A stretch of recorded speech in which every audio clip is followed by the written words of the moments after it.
Vous le connaissez tous. Et vous aurez probablement la démonstration de ce que nous vous avons dit ce soir. Oui. Au chemin de Saint-Louis. Vous savez que le chemin de Saint-Louis, c'est intéressant. Le chemin qui passe au milieu de la propriété.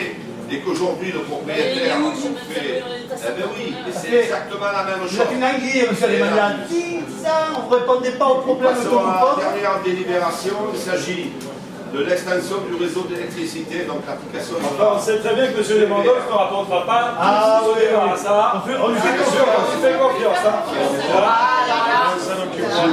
va parler d'électricité. Alors, l'extension du réseau d'électricité sur le lieu dit Château-Renard, qui se trouve. Monsieur Lewandowski, qui est le reporter par matin. Voilà, excusez-moi, monsieur. Se trouve au de Saint-Antonin, qui est le chemin de l'Ouest. Alors, un projet de construction sur les parcelles 1486, 1487, 1488 et 1489 nécessite l'extension du réseau d'électricité sur 40 mètres linéaires pour un coût de 21 913 € et 79 centimes hors taxe. Coût estimé par ERDF. Cette extension peut aussi bénéficier à 3 autres parcelles. Donc ces 7 parcelles ont une superficie totale de 20 000 m², ce qui ramène le coût du mètre carré à 1,10 € hors taxe. Voilà. Donc vous connaissez être habitué Et il y aura chaque pour la PBR, encore une fois, l'explication et de permettre aux propriétaires, aux riverains, de débloquer des situations sur la constructibilité de leur terrain, dont le principal intérêt est que le coût soit partagé par l'ensemble des propriétaires qui ont des droits à construire sur le quartier. Donc, je pense que vous l'avez bien intégré, et comme je vous l'ai dit dans le dernier conseil municipal, ça permet de débloquer des situations et de faire valoir les droits à construire aux propriétaires qui activent des interventions. Madame Rémy.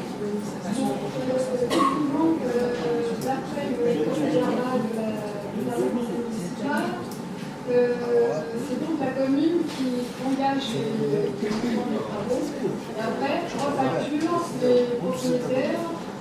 Et je voudrais savoir pour les parcelles qui sont bénéficier aux parcelles.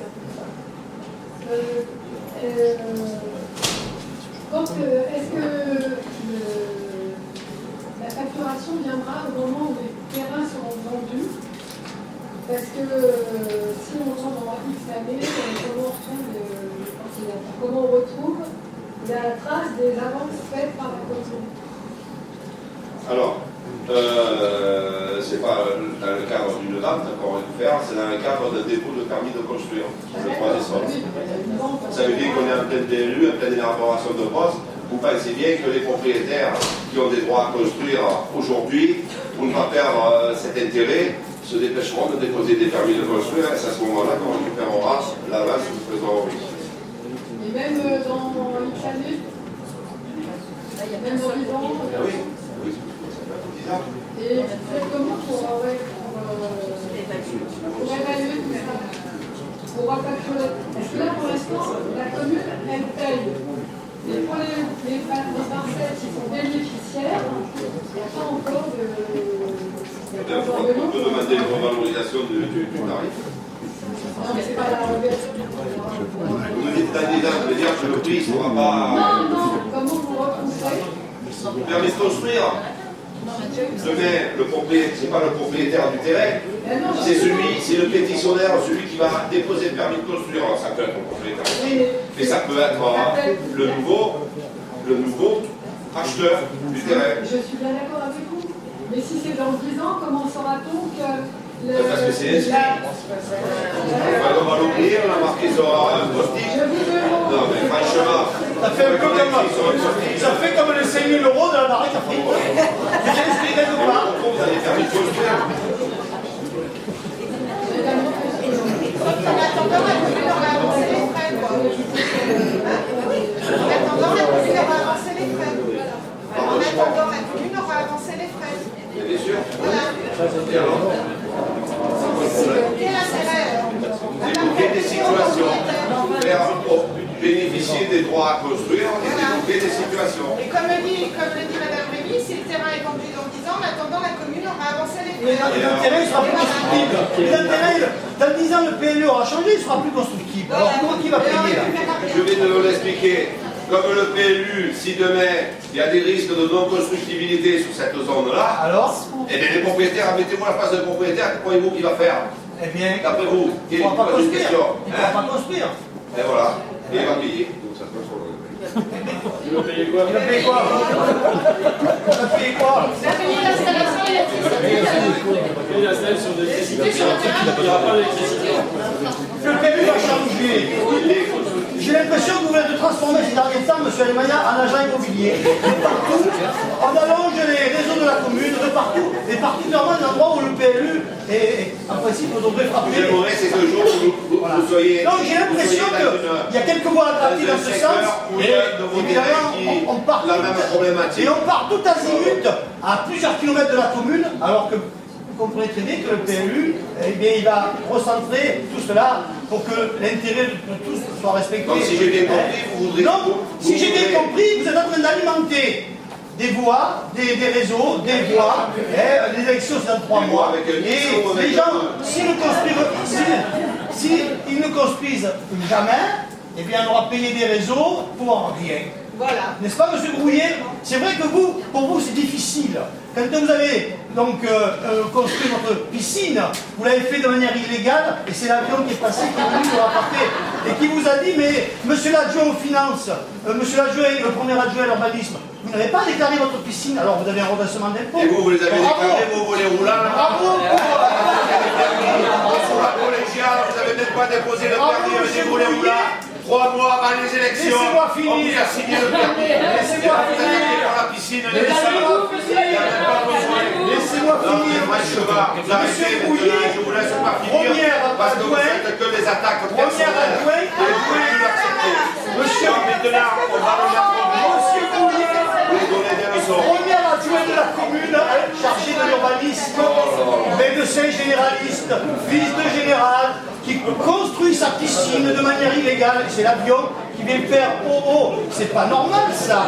Quartier de la FAO là-haut. Et on vient vous dire en quelle année, il faut vous battre la tête. C'est ça vous que vous commencez à avoir des problèmes de mémoire, monsieur Brouillet. Parce que c'est un Madame Rémy, c'est bon. Vous le savez très bien. C'est scandaleux. Et après vous avez verbalisé les gens à 35 euros. Vous, c'est pas scandaleux. Voilà. Là-bas, les boulets roulants, là, les WC là-bas. Mais les C'est pas impôts, scandaleux. mais les impôts, c'est les Ça langues fait rien. qui nous ont pas Qui vous a signé le permis à vous? Qui c'est qui vous a signé le Les permis? impôts, qui c'est qui? À qui ils reviennent? Elle est déclarée sa piscine, comment vous voulez qu'elle ne pas soit déclarée? Mais il a été fait, bien sûr, contraint de le faire, puisqu'il a eu un redressement par les impôts. Forcément, il a dû le. N'est-ce pas, monsieur Brouillet? 25 ans que j'ai pas fait. Mais oui, ça fait que 7 ans que vous avez construit la FAO. Vous prenez encore les gens pour des gnolls. Mais oui. Madame Rémy. Bon, je voudrais Monsieur, attendez, savoir dans quel... parce que là c'est grossier. Non, mais. Mon permis de construire, monsieur, date de 1986. De la maison et le permis de la piscine. Il n'y a pas besoin de permis. Et le permis de la ici, piscine. vous savez.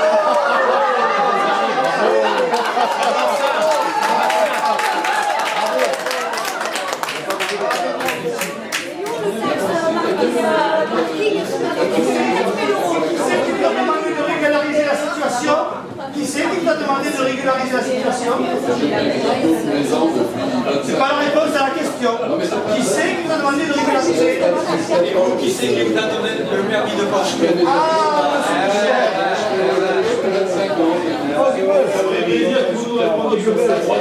Monsieur Fournier. Juste pour faire une allusion à quelqu'un qui aussi nous disait qu'il était au-dessus de tout soupçon.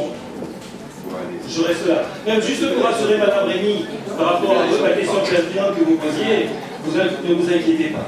Je pense que M. le maire récupérera la somme avancée par la commune, de la même manière que les 5 000 € 67 et 48 centimes de loyer non payé de la fameuse baraque à feu. Ne vous inquiétez pas, soyez tranquilles. Pour une fois, ça ne coûte pas si cher que Il ça. s'engage. Bon, je voudrais savoir dans quel compte rentrent ces facturations, si on peut les retrouver sur le budget. On les retrouve forcément dans les concepts du budget politique. Demandez à l'adjoint aux finances. Ouais, c'est vrai. L'adjoint au finance, il va vous répondre. Non, mais je demande, Demandez-lui. je demande Et ouais, je pose la question à l'adjoint aux finances. Et il va nous répondre. Alors,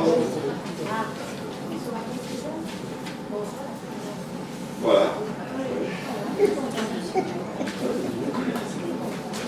Alors, je sais plus. On n'a pas voté. On a voté le chemin, la rallonge, on a Qui est pour? Allez, 300 000 € de goudronnage, qui est pour? 300 pardon.